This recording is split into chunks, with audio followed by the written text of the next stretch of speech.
Hello and welcome back. Today's video is going to be all about old makeup and why YouTubers don't really talk about it. I've been doing a lot of more of these reflective type videos and kind of smart consumerism type videos lately, so I will link a few others in the description box if you're interested in seeing that. Also, I'm going to talk about some issues with PR, pros and cons. I just thought it'd be interesting to talk about, and I thought I would do my makeup while talking about it, and I really want to hear what you guys think. And I'm not saying though that I'm against PR. Just as a disclaimer, I have gotten a few things of makeup and skincare in PR. But I just wanted to talk about overall potential issues. Let's just get into this video. I already put on eyeshadow primer and I set it with a light pink eyeshadow. I want to go for a mauve type look, so I'm going to use the Dose of Colors Marvelous Mauves, and I used light pink from the Lorac Pro, but this color is nearly identical for, setting the crease. It's going to be a pretty basic look. You could do it with a lot of different palettes, but anyway, I am going to go with this color here. So let's get into the topic of why YouTubers don't really talk about old makeup. And I think a lot of YouTubers have specifically said that they don't because those videos don't get views, which, I think is interesting because, yeah, if people are watching the videos about new makeup, then yeah, that's what people are going to do videos about. I think that that makes perfect sense, especially for people with, YouTube is their job. I get it. But I think there's other reasons than just that. I think another big one, which I'll talk about a little bit more later, is PR. That companies, when they send people PR, they are mostly sending them new products. They're not necessarily sending older things from their line. It's usually the new releases that they are sending to people. Therefore, that's what people have to talk about because that's what they got sent in PR, or they want to talk about on their channel, I think that makes sense as well. I'm just gonna go down the line and go with these colors next. I really do like this palette. This is one that's definitely neglected in my collection, sadly. I think another reason people are not necessarily talking about older products is because those products may not be available anymore. If they were discontinued, limited edition. I've heard so many people on YouTube say, well, I'm going to declutter this because it's discontinued and you can't get it anymore, therefore I don't want to talk about it on my channel. Which I get in a way that often if someone is talking about something in a video and if someone's interested, they're maybe interested in buying it, and if they can't, well, then that sucks. But at the same time, if you say that, I don't understand why you would ever even review something that is limited edition in the first place, because then you're not going to be talking about it for very long. That one I just don't think really makes a lot of sense. And I mean, the thing is I don't need to buy every single thing that someone is talking about in a video. I could create looks with what I have, and I think we all know this. We can shop our stash for different stuff. I'm going in with the darkest color. It's not necessary. And I think that mentality, my issue with it is that I do think that that promotes people to buy more, because you're kind of saying, well, this is what I'm talking about. These are my favorites. This is what I recommend. And again, I'm not bashing YouTubers that do this. And I know I talk about a lot of products in my videos, but I really want to make it clear. I'm just giving my thoughts on these things. I'm not really saying anyone should or shouldn't buy them. I'm just giving my thoughts in case anyone cares, really.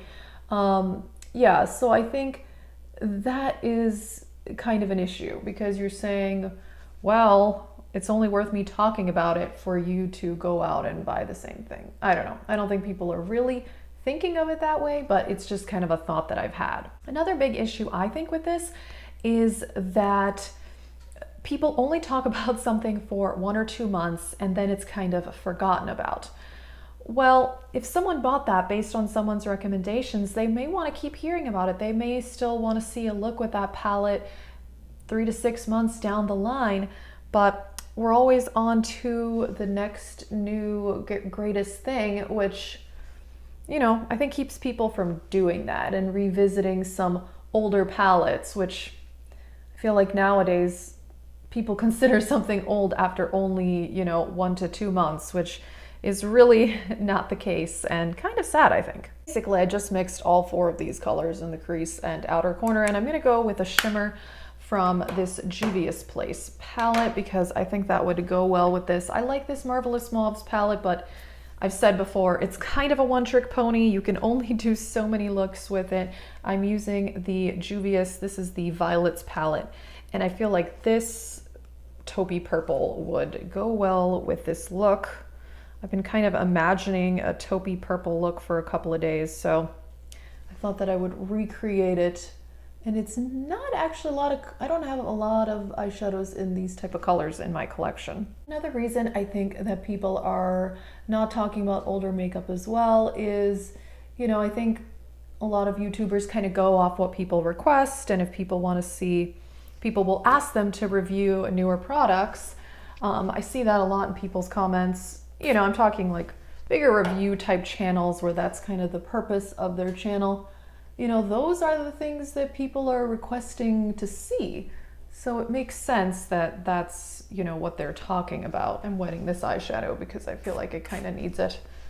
Yeah, so a lot of it may be on requests that people are making, and which again, you know, makes sense as to why people are doing that. But again, I think it's kind of sad. People will recommend something and they kind of never talk about it again, which is definitely unfortunate, I think. I'm gonna blend out and do the brow bone highlight with this color here from this Milani palette. And I did winged liner and I put on this Farsali primer. I'm just skipping over a few steps to save time, but time for foundation. I'm gonna go with the Milani one. I do really like this. My color is, where is it? Light 00B. Interesting comment I saw once, and I wish I could remember where it was. It was maybe in the comments of someone's video, or maybe someone said it in a video. I'm not sure. But it had to do with this topic because someone had asked a certain YouTuber, don't remember who, to do a video with a certain older palette. And I think someone commented, or I don't know if it was the YouTuber that commented, saying basically, well, you could just search older tutorials on this palette. Why do you need someone to do one now when this palette came out 3 years ago? Just search tutorials from that time. And that's an interesting thought, actually, you know, but part of it is I personally like to see, you know, newer content. When that palette came out, let's say it was 3 years ago, maybe I've already seen those tutorials, or, you know, maybe the people that did them, you know, weren't my favorite, or I didn't like the looks, or I didn't like the quality of the video. I don't know, I'm just kind of coming up with various reasons here. But yeah, I thought that was an interesting comment that this person was basically saying, what's the point of YouTubers talking about older makeup when those videos already exist? I guess my thought is, I just think people should just talk about what they like. But I think sometimes people feel forced to talk about the newer releases because that's what people are requesting, that's what's popular, that's what gets the views, and that's what they get sent in PR. Now, onto the PR thing, I think there are pros and cons for sure. I think in a way it's great that we can see, you know, products reviewed right away so we know if we should buy them or not, versus, you know, maybe it's not worth it. I'm gonna set my face with diffused light from this Hourglass palette. So we can see reviews right away, and often they send people PR before the product even comes out so that you can watch it and see what you think, and, you know, if you actually wanna buy it, which I think all of that is definitely helpful. I think though something that has been going on for the last few years though is that everybody wants to get their video out first. People want to get the views, which totally makes sense. And people film the videos right away. And this is why I think most videos are first impressions. I think there's 2 main reasons. One, people want to get their videos right away. And number 2, you know, a lot of bigger YouTubers, they get a lot of PR and they don't really have time to do a full-on review. So they just do first impressions of everything. Just my opinion. Again, I'm not bashing people that do first impressions. I've done 1 first impression on my channel, but I said it was a first impression. But yeah, I think nowadays, very few videos that are called reviews are actually reviews. Most of them are first impressions, which can be okay. You know, I think you can get valuable information from that, but especially with things like foundation, I feel like you need to use those more than one time to really get a good sense for the product. That's just, you know, my opinion. I don't really buy things off of people's first impressions just because I prefer an actual review. Setting my under eyes with the Bare Minerals Mineral Veil. I think though, you know, there are negatives. There's the obvious that, you know, maybe people are being more positive, not lying, but just being subconsciously persuaded by the fact that they got things sent for free. That's possible. I don't know. I don't know that that's necessarily true, but maybe for some people it is. What I actually think is the biggest issue with PR is that, especially for channels that get a lot of PR and the things they talk about were almost all sent to them, is that puts all the power in the brand's hands, because what they get sent or what they're sending to the YouTubers is what people talk about. That's what gets the hype, that's what gets the attention, and that's what gets advertised basically. And I think that's the biggest issue with it, especially for bigger channels where almost everything is sent to them in PR and you're not really seeing much that they chose to purchase themselves. And that's kind of my biggest issue. I don't love when a channel is mostly only focused on products that are sent to them, because I think, you know what, even if you're a larger YouTuber, you get a ton of stuff sent to you.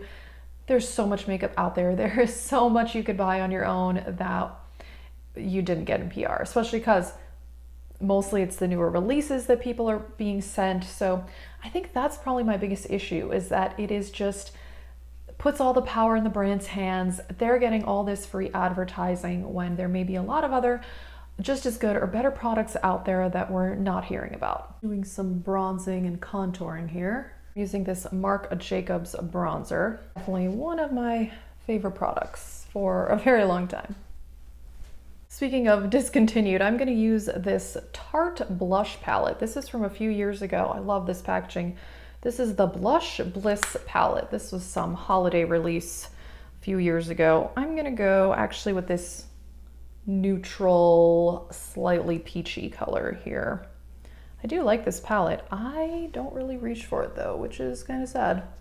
I'm gonna highlight with this Elcie highlighter. This is called Pearly Glaze. I've talked about this on my channel. I like it, but I don't know that it's worth the $30-something that it costs. I got it at Ulta with Ulta points a while back. Whoa, it's like a very powdery, but it's very finely milled. There's no glitters or anything like that. I'm gonna use the Essence Pure Nude, kind of like a finishing powder. I like to use this similar to Hourglass Luminous Light. Back to the Milani palette, this dark brown on the lower lash line. And I put a bit of my Urban Decay Alkaline eyeliner. Right, I skipped brows and mascara because that's kind of boring, but moving on to lips, I'm gonna use this So Juicy gloss in Roundabout, which I do like. These are a bit tingly, but not too tingly for me. And this is some Old Mac lipstick, Nicki's Nude. This was a Nicki Minaj collab. Just kind of want to go for a pink-ish look with the eyes. Peach though, but it's okay. This Colourpop gloss is so shiny. That's why I really like these. I always brush away any like potential fallout here from mascara or anything. All right, here's the final look. I actually really like this eyeshadow. Those two palettes worked very well together, and I like how shiny this lip look is. It's not quite as pink as I wanted, but that is okay. I do like it. Anyway, yeah, those are kind of my thoughts. I feel like overall PR can be a problem if there's too much of it and people aren't really buying any makeup that much themselves, and they're pretty much only promoting the products that get sent to them PR, mostly because I just think that gives all the power to the brands and less to the consumers, really. And I think it kind of gives a one-sided viewpoint. Also, yeah, I think as far as the older makeup, I think there are those several reasons that people are not talking about it, but I think if more people did, it would really kind of change the overall thing. Interestingly, Babs Beauty recently did a video called like Old Makeup She Still Likes, something like that. That came up in my suggested videos, and I thought that was kind of funny. So it's nice to see that there are definitely people doing that. And there are some larger channels that do Shop My Stash, those type of videos. Not a ton, but definitely some people do, which I think is nice. I just thought it'd be interesting to share my thoughts. I'm curious what you guys think. Do you want to hear less about new releases, or do you like hearing about new releases? I kind of like both. I feel like that's what I want. I want a balance of older products that are still good and some new releases as well. You know, I think balance is kind of the key to everything. That is it. I will link some other recent videos in this style that I've done in the description box, and I'll also list all the makeup that I used as well. That is it. Thank you so much for watching, and have a great day.